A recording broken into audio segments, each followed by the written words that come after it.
দিচ্ছেন, ওই বাচ্চাগুলো মুশরিক, তো ওরা আজানকে ব্যঙ্গ করতেছে, বিকৃতি করে ওরাও আজান দিচ্ছে। উদ্দেশ্য হচ্ছে আজানকে নিয়ে ঠাট্টা করা। উদ্দেশ্য কি?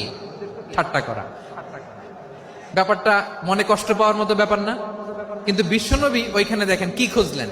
বিশ্বনবী খেয়াল করলেন অমুসলিম কিশোরদের মধ্য থেকে একটা কিশোরের গলাটা বড় দরাজ গলা, কণ্ঠটা বড় সুন্দর।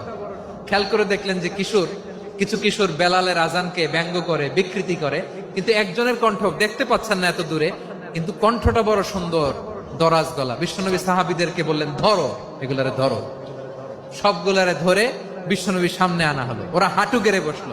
বিশ্বনবী বললেন, তোমাদের মধ্যে কে যেন ব্যঙ্গ করে আজান দিচ্ছিল, তার গলাটা বড় উঁচু, গলার বেসটা বড় মজবুত, মেলোডিয়াস, সুমধুর কণ্ঠ। কে?